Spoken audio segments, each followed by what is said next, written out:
At the India AI Impact Summit here in New Delhi, at the EY Pavilion, there's been quite a lot of noise, quite a lot of splash going on, especially among the students. With me is Hari Balaji, Partner Technology Consulting at EY India. Sir, thank you so much for giving us this conversation. And so let's just start with the obvious. Why is there so much crowd here today? I think there's a lot of curiosity amongst everyone in India to come and understand what's happening in the world of AI. So when we came here on day one, we fully expected industrial clients and startups to turn up. But we were extremely surprised to see the number of students, young individuals, youth who are very keen to understand what the impact of AI is going to be on their careers and to understand how do they be ready for AI.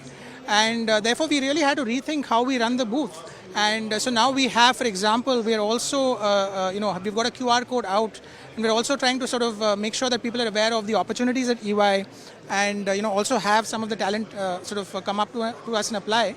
I've also had people come to me with their resumes and literally offer, show me the resume and say, would you be interested in hiring us for EY?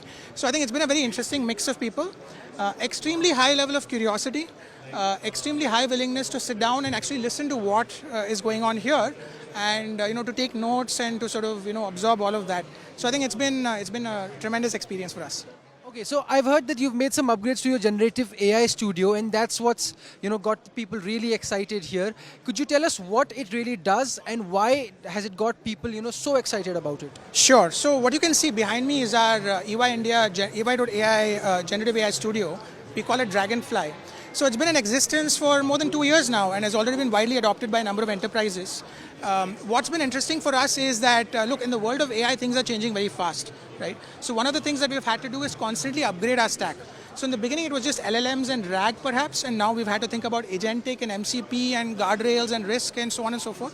And we've sort of been working really hard around the clock to make sure that it's constantly updated, and the latest features are all in there. So I think we've been able to do that, and today we released a new version, and so I think we've also got some presses about that, right? So I think that's created a lot of excitement, and people are quite happy to see that there is a studio like this available for them to sort of be able to drag and drop and build AI out of the box, and we've seen a lot of interest and excitement around that. In the most simplest of terms, what does the generative AI studio does, especially for Indian firms and Indian companies, Indian clients that have been focusing on AI starting last few years? Sure. So a lot of people want to build AI very quickly, and they want to build AI without having to worry about tech debt accumulating. They want to build AI without having to necessarily worry about the guardrails, about the underlying stack, about the nuts and bolts and all the things downstream.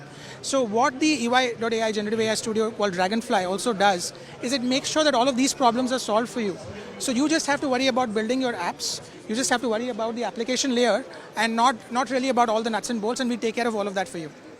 Okay. Now, Hari, given the focus on sovereign AI development here at the India AI Impact Summit this time, is EY planning on partnering with Indian firms, Indian LLMs such as Sarvam and so on and so forth? No, definitely. So I think it's been an exciting couple of days. So clearly the efforts of the India AI mission and the whole initiative to subsidize compute has really paid rich dividends.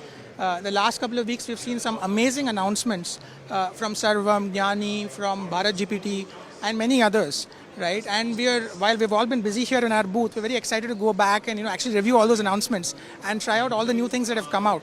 I think it will be especially helpful in situations where voice is involved or there's a lot of vernacular use cases. I think some really remarkable improvements have been showcased over the course of the summit, and we're very keen to sort of be able to go back and try all of that. And I'm sure we'll be working with them very closely and also incorporating some of these things into our client solutions. Thank you so much for speaking to us, Hari. Pleasure. Thank you.